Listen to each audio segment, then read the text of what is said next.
누구보다 빠르게 부를 쌓는 천만장자, 그리고 출퇴근길 거리를 지나가던 수많은 평범한 사람들에게 그들의 꿈을 묻고 단시간에 백만장자를 만들어버리는 멘토 사이먼 스퀴블 말하는 수식어입니다.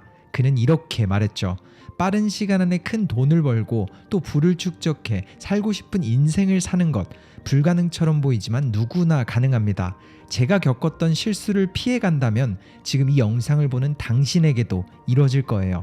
이번 영상에선 이미 채널에서 여러 번 다룬 검증된 멘토 사이먼 스퀴비 말하는 새로운 부의 추월 차선을 여러분과 함께 나눠보려고 합니다. 사이먼은 이렇게 말문을 엽니다. 지금 50대가 된 제가 이 문장들의 뜻을 조금 일찍 알았다면 훨씬 더 빠르게 이 위치에 올라서 더 행복한 삶을 살았을 겁니다. 이 실수들만 피하게 되더라도 원하는 것을 더 쉽게 얻을 수 있어요. 그동안 뻔하게 들렸던 이 철칙들에 담긴 의미가 조금 더 다르게 높은 차원에서 이해되는 순간 작지만 엄청난 변화가 시작됩니다. 이제 커피나 차 한 잔을 들고 영상을 끝까지 집중하면서 듣고 또 생각하세요. 이렇게 자신의 경험을 나눈 사이먼, 그의 첫 번째 부월 차선은 이겁니다. 항상 위험과 함께 가는 방법을 배우기. 그는 말했죠. 위험과 친해지는 연습이 가장 중요합니다. 위험을 느낄 때 생기는 감정인 두려움. 이 두려움은 누구나 가지고 있어요. 당신만 가진 게 아니라는 것을 명심해야 합니다. 저 자신도 아직까지 실패가 두려워요. 이 영상이 많은 사람들에게 닿지 않을까봐 무섭기도 하죠. 즉, 공포와 두려움의 감정은 일반적인 겁니다. 그러니 중요한 건 이 감정에서 도망가지 않는 것이에요. 오히려 항상 공포 쪽으로 기우는 선택을 하고 위험을 조금씩 감수하며 위험과 함께 나아가야 합니다. 많은 사람들은 자신을 속이는 이런 거짓말을 해요. 내가 더 열심히 일할수록, 더 노력할수록 행운의 여신은 내 편을 들어주게 될 거야. 하지만 대부분의 경우에 열심히 일하는 사람들은 결국 일만 하다가 인생의 끝을 마주합니다. 엄청난 돈과 부는 단순 열심히 일하기보다 큰 위험을 감수할 때 따라오는 보상이에요.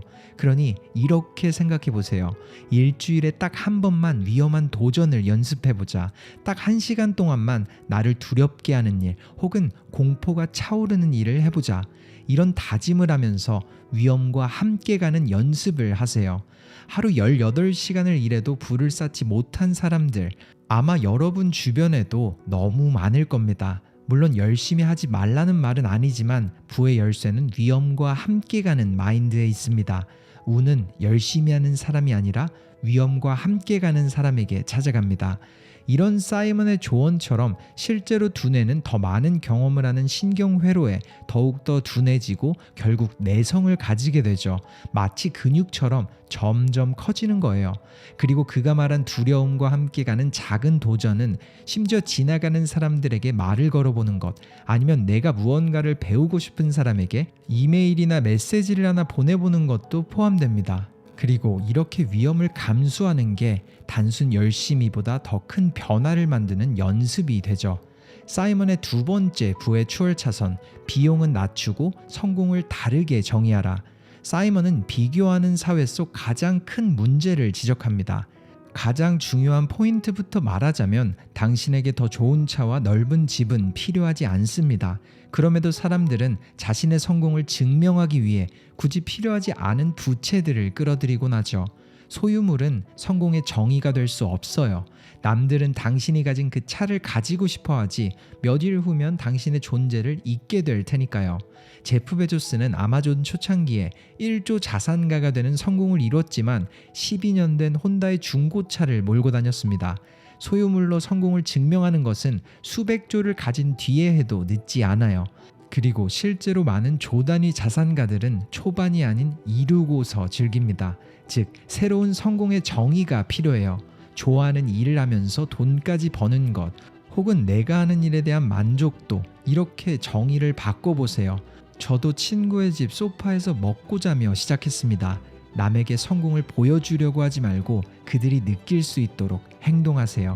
사이먼의 세 번째 부의 철칙, 일단 많은 걸 시도하라.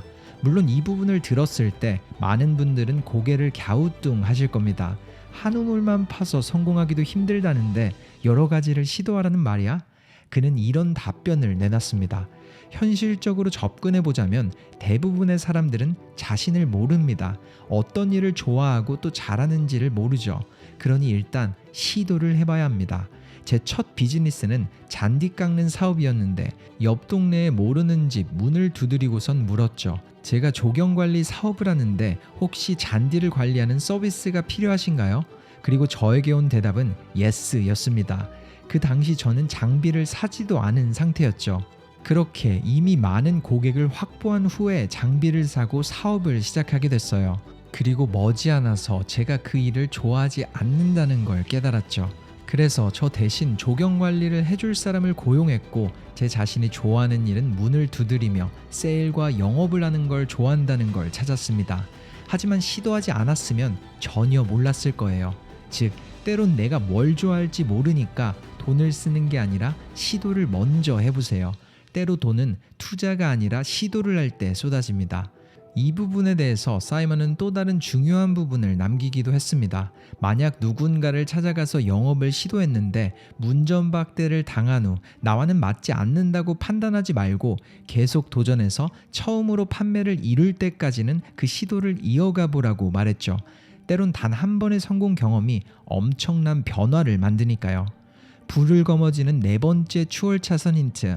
나와 다른 재능을 가진 사람과 어울려라. 그는 말합니다. 대부분의 사람들은 자신과 비슷한 성향과 어울립니다. 하지만 부와 성공을 위해서 이 부분은 가장 큰 실수가 될 수 있어요. 대부분의 성공이 이루어지는 시점은 나와는 정반대편의 재능을 가진 사람과 만났을 때 말도 안 되는 큰 시너지 효과가 일어납니다. 1 더하기 1이 2가 아닌 10, 아니 100이 될 때는 같은 일이 아닌 전혀 다른 일들이 만날 때 이뤄져요. 만약 당신이 숫자에 약하다면 숫자에 강한 사람과 어울리기 시작하고 창의력이 부족하다면 그런 사람들과, 만약 판매나 영업에 약한 사람이라면 오히려 세일즈라는 재능을 가진 사람과 함께 하세요. 너무나도 쉬운 법칙입니다. 나와 비슷한 거품 속에서 벗어나세요. 그리고 그 도전을 위해서는 평소 내가 가지 않을 법한 곳에서 새로운 사람을 만나는 연습이면 충분할 겁니다. 사이먼의 5번째 추월차선, 저는 이 부분이 너무나도 강력하게 들렸습니다. 원하는 사람을 쫓지 말고 필요한 사람을 노려라. 이게 무슨 말일까요? 사이먼은 이렇게 설명합니다. 아마 이런 말 많이 들어보셨을 겁니다. 나는 진짜 몸 한번 좋아보는 게 소원이야. 운동을 하긴 해야 하는데. 하지만 진짜 변화를 만드는 사람들은 원하는 것에서 그치지 않고 필요를 느끼는 사람입니다. 사랑하는 누군가에게 외면을 받았다거나 혹은 건강검진에서 충격적인 결과를 듣고서 원함이 아니라 무조건적인 필요를 원할 때 변하지 않던 몸에 변화가 생기죠. 즉, 사업이나 아이템을 가지고 있다면 노려야 할 대상은 원하는 사람이 아니라 반드시 필요한 고객들을 찾는 게 중요하고, 나 자신에게도 높은 기준을 세워서 더 이상 변화를 원하는 사람이 아니라 변화가 반드시 필요한 사람이 되어보세요. 오늘은 여기까지만 해도 돼. 이런 마인드를 벗어나서 아니, 반드시 나는 해내고야 말 거야. 이런 마음가짐을 가지는 겁니다. 즉, 원함을 벗어나 필요에 기대어 나아가세요. 사이먼의 6번째 부의 추월차선, 돈이 일하는 법을 배워라. 학교에서는 이 부분을 가르치지 않는다는 게 너무나도 이상하다는 사이먼은 모두가 큰 돈과 부를 쌓기 전에 반드시 이 부분을 이해해야 한다고 경고했죠. 가장 먼저 이해해야 할 문장이 있습니다. 돈이라는 것은 가상현실이다. 실존하는 것이 아니라 우리의 머릿속에 가치를 가진 것으로 인식되는 것일 뿐이죠. 그러니 돈이 어떻게 돌아가는지를 배워야 해요. 가장 쉽게 집으로 이야기를 시작할게요. 여러분에게 집은 자산인가요? 아니면 부채인가요? 대부분은 아마 자산이라고 생각할 겁니다. 왜냐하면 실소유주가 자신의 명의이니까요. 하지만 사실 대부분의 자가는 은행 대출이 많이 들어가 있기에 실소유주는 은행이나 다름없습니다. 그리고 2번째로 자산이 되기 위해서는 소유함으로 얻어지는 수입이 있어야 하죠. 즉, 만약 집을 소유함으로써 매달 일정 금액을 지불하고 있는 상태라면 자산으로 보기는 어려운 게 사실입니다. 그러니 이제 돈을 보는 방식을 바꾸세요. 그렇게 돈을 일하게 만드는 법을 배우는 건 돈을 보는 방식을 바꿀 때 시작됩니다. 이 부분에 대해 도움이 될 큰 힌트를 주자면 돈을 돈으로 보지 말고 가치로 보라는 겁니다. 당신이 제공하는 가치를 많은 사람들이 찾을 때 돈이라는 환상은 당신에게 끌려옵니다. 이 부분을 꼭 곱씹어 보세요. 이번 영상 속 사이먼의 조언이 어떠셨나요? 물론 그는 이 외에도 많은 철칙들을 나눴습니다. 그리고 초반에 말했던 열심히 하기보다 위험을 추구하라는 부분을 언급하며 열심히 하는 것은 기본값이라는 말도 잊지 않았죠. 모두가 열심히 살아가는 세상 속에서 그들과는 다른 인생을 만드는 방법이 위험으로부터 시작하기에 자신의 메시지를 강력하게 전하기 위한 방법이었다고 말했습니다. 남과 같은 행동 혹은 과거의 나와 같은 행동은 내일의 더 나은 나 자신을 만들 수 없습니다. 살다 보면 이 부분을 잊게 되는 것 같아요. 사실 누구나 학교에서 배운 것처럼 투입이 같을 때 결과값도 달라지지 않잖아요. 그렇기에 우리가 새로운 생각을 시작할 때 당연스럽게도 결과는 바뀌기 시작할 겁니다. 조금 더 공포, 두려움과 친해지고 남들에게 보여주는 성공이 아닌 나 자신을 포함한 모두가 느낄 수 있는 진정한 행복과 성공을 쫓으며 과거의 자신보다 많은 시도를 해보세요. 그리고 나와 같은 사람들과 어울리기보다 조금 더 다른 재능을 가진 사람들과 어울릴 때 더하기가 아닌 곱하기가 이뤄진다는 걸 잊지 말고 나의 행동이 원함이 아니라 필요해서 시작되도록 항상 의미를 부여 나아가는 계기가 되길 바랍니다. 왜냐하면 이 모든 것이 조화롭게 이뤄질 때 우리는 원하는 부를 빠르게 이뤄 더 자유로운 행복을 누리게 될 테니까요. 그의 메시지가 닿은 여러분들께 조금씩 달라지는 변화가 함께하길 바랍니다. 그리고 여러분의 다짐을 댓글로 나누며 함께 만드는 변화에 동참해주세요. 세계 최고 수준의 소통과 협상 능력으로 수조 원대 기업들을 만든 장본인이자 순자산 규모만 6천억이 넘는 자수성가 멘토 케빈 오리에리는 자신의 성공을 이렇게 말했습니다.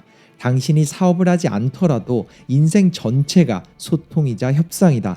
나는 일상 속에서 항상 이 둘을 연습했고 그게 바로 내 성공의 비밀이다. 이걸 깨닫는 순간 일상의 매 순간들은 기회로 바뀌기 시작한다. 혼자서는 살아갈 수 없는 이 세상, 아마 꼭 알아야 할 기술이 있다면 과연 어떤 기술일까요? 실제로 한 연구 결과에 따르면 미국에서 연간 50만 달러, 한화 7억 이상의 소득을 벌어들이는 상위 1%의 사람들을 대상으로 그들의 성공 요인을 조사했더니 소통 능력이 1위를 차지했다고 하죠. 즉, 심리 기술을 통해 올바른 소통과 원하는 걸 얻어내는 협상 능력이 있다면 부와 성공, 그리고 사람들의 존경까지 모든 걸 이룰 수 있게 될 겁니다. 그것도 아주 쉽게 말이죠. 그리고 사실 우리가 알아채지도 못하는 매 순간순간들은 판매, 협상 등 소통이 이루어지고 있습니다. 우리는 누군가의 심리적인 전략들에 노출되어 있어요. 다르게 말하자면 항상 심리적으로 이기거나 지고 있습니다. 그리고 진짜 강한 사람들은 소리 없이 기척도 없이 사람들의 마음을 바꾸고 있죠. 노를 예스로 바꾸고 직장, 학교, 가정, 심지어 새로 만나는 사람 모두 사회에선 그 사람을 매력적인 사람으로 받아들이죠. 하지만 이렇게 중요한 심리 기술들은 수백, 수천 가지가 존재하고 알수록 보인다라는 말처럼 우리는 이걸 알게 될 때 인생을 바꿀 기회를 잡을 수 있을 겁니다. 이번 영상에서는 심리기술 101가지를 정리한 종합본, 꼭 알아야 할 심리기술 속 4가지 심리기술들을 여러분과 함께 나눠보려고 합니다. 첫 번째 기술, 프레이밍 효과. 저자는 이렇게 말합니다. 같은 내용을 전할 때도 말투에 따라 이미지가 달라집니다. 수술이 실패할 확률은 30%입니다 라는 말보다 수술이 성공할 확률은 70%나 됩니다 라는 말이 수술을 받도록 하기에 설득력이 높죠. 에너지 드링크의 경우에도 마찬가지예요. 타우린 1000mg 함유라는 영양 성분은 꽤 잘 들릴 것 같지만 단위를 바꾸면 겨우 1g입니다. 심리학에서는 이렇듯 틀을 바꾸어 상대의 심리를 유도하는 프레이밍 효과가 유명하죠. 사고의 틀을 어떤 식으로 바꾸는가에 의해 승부가 결정되는 겁니다. 이런 그의 말처럼 때로는 문장 중 어떤 부분을 먼저 듣는지에 따라서 우리의 두뇌는 같은 의미를 다르게 인식합니다. 예를 들어 30%입니다라는 문장보다는 30%나 됩니다라고 말하게 되면 문장의 바뀐 부분이 크지 않을 때도 듣는 사람이 느끼기에는 훨씬 더 높은 효율이 있는 것처럼 받아들여지죠. 이처럼 말을 뱉기 전 한번 숨을 들이쉬며 어떻게 프레이밍할지 생각 후 같은 말도 다르게 혹은 다른 순서대로 말해보세요. 두 번째 심리 기술, 밴드웨건 효과. 이 방법은 일상 속 사회 동조 행동을 역이용하는 겁니다. 다수의 의견으로 결정이 내려질 때 우리와 의견이 맞지 않는 사람의 동의를 가장 마지막에 물어보는 거죠. 만약 4명의 사람 중 A라는 사람이 해당 의견에 대한 설득이 어렵다고 가정하면 그 순서를 바꿔서 묻는 겁니다. B와 C 그리고 D는 이미 찬성했는데 너는 어때? 이렇게 작은 변화를 만들면 받아들이는 A의 입장에서는 모두와 다른 의견을 내기가 더욱 힘들어지고 결과는 원하는 쪽으로 흘러갈 가능성이 높아집니다. 혼자서만 모두와 다른 행동을 하려면 우리는 자연스럽게 저항을 느끼게 됩니다. 집단에서 내쳐지는 것을 두려워하기 때문이죠. 그렇게 이처럼 회의 전에 사전 교섭을 통해 같은 편을 다수 형성해 두면 합의를 얻어내기가 훨씬 쉬워집니다. 이런 메시지를 남긴 저자, 그리고 그는 여기서 멈추지 않았습니다.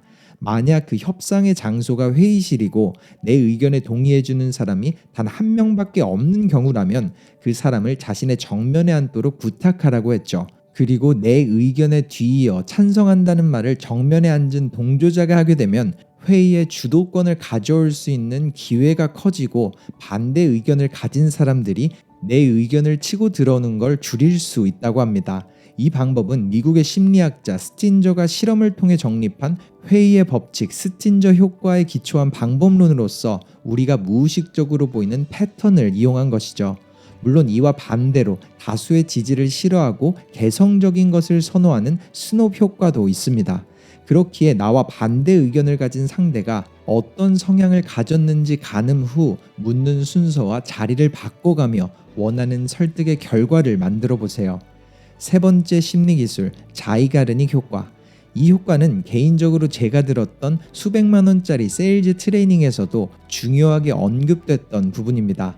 상대방에게 나 자신을 더 매력적으로 보이게 하고 또 대화 또한 흥미롭고 다음이 기다려지게 만드는 정말 유용한 테크닉이기도 하죠. 쉽게 말하자면 대화를 끊는 순간을 이용하는 겁니다. 저자의 말을 빌려보자면 흥이 날 것처럼 기대하게 한 후 중단되면 다음 스토리가 궁금해져서 좀이 쑤십니다. 드라마나 연재 만화 등에서 이야기가 고조되려는 시점에 다음 회에 계속이라는 화면이 뜨면 나도 모르게 아 하는 소리가 나오죠. 이런 상황을 경험했다면 알만한 현상일 겁니다. 아쉬운 만큼 기억은 쉽게 저장되거든요. 심지어 데이트나 소개팅 현장에서도 이야기가 꽃이 핀 시점에서 갑자기 일이 생겨서 가봐야 해 라고 말하면 상대는 아쉬워합니다. 그러면 다음 데이트 약속이나 연락처 교환이 순조로워지죠. 이 부분을 제가 참여했던 세일즈 트레이닝에서는 이렇게 설명받기도 했어요. 만약 고객이 오늘 결정을 하지 않을 것 같다면 오히려 그 대화를 끝내는 순간은 가장 흥미로운 부분이어야만 한다고 했죠. 왜냐하면 우리는 무언가를 기억할 때 시작과 끝을 더 강렬하게 저장하는 경향이 있습니다. 즉, 대화의 끝이 호기심을 유발한다면 그 손님 또한 좋은 기억으로 집에 돌아갈 테고 일상 속에서 자꾸만 문득 떠오르면서 다시 방문을 할 가능성이 높아지겠죠. 또한 다음 기회에 대화를 이어가기가 쉽고 결과적으로 판매로 이어지게 됩니다. 그러니 이제 성급함보다는 또 만나고 싶다는 생각을 심기 위해 대화의 꽃이 필 때 다음을 기약해 보세요. 매력 있는 사람의 소통은 그렇게 이루어집니다. 마지막 네 번째 심리 기술, 자이언스의 법칙. 그는 이 부분을 늘 상기하라며 이렇게 자신의 글을 마무리했습니다. 이 부분은 소통의 중요한 요소입니다. 세 가지를 늘 상기하라고 권하고 싶네요. 사람은 낯선 사람에게는 공격적, 비판적, 냉담하게 반응한다. 사람은 만나면 만날수록 호의를 느낀다. 사람은 상대의 인간적인 면을 발견했을 때 더욱 호감을 느낀다. 자, 그럼 제가 책에 나열한 101가지의 방법을 지혜롭게 활용해서 훌륭한 인간성을 알리고 이익을 끌어당겨 보세요. 앞으로 인생은 당신이 원하는 그대로 펼쳐질 겁니다. 인생의 주인은 바로 당신이니까요. 이번 영상 속에서 함께 살펴본 심리 기술들 어떠셨나요? 앞서 언급했던 기업가 케빈 오리에리는 언젠가 이런 말을 남기기도 했습니다. 우리가 삶에서 가지게 되는 것은 개인의 가치에 의해서가 아니라 협상에서 이기게 되는 것들이다. 즉, 우리가 더 많은 것을 심리 기술과 원활한 소통을 통해 협상에서 얻어갈 때 가질 수 있고 누릴 수 있는 것 또한 많아집니다. 세상은 묻지 않는 사람에게 먼저 손을 벌리지 않으며 때론 용기 있게 소통하는 사람에게 가진 것보다 더 큰 기회를 주니까요. 물론 이 짧은 영상에 담을 수 있는 인사이트는 4-5개로 손가락에 꼽을 수도 없지만 상처를 받지 않고 나를 지키는 기술에서부터 노를 예스로 바꾸는 기술, 매력적인 사람의 매력적인 심리 기술, 결정적 순간을 만드는 단 하나의 특별한 기술, 마지막으로 어떤 상대든 내 손 안에 가두는 기술까지 영상에선 말하지 못한 90개가 넘는 에피소드들이 책 속에 담겨 있었습니다. 모든 도미노가 쓰러지는 시작은 첫 번째 도미노가 넘어질 때인 것처럼 제가 여러분과 나눈 작은 심리 인사이트들이 여러분의 일상에서 당연함을 돌아보고 익숙함 속에서 다름을 만들어가는 그 시작점이 되길 바라며 영상을 마칩니다. 감사합니다. 터닝포인트였습니다.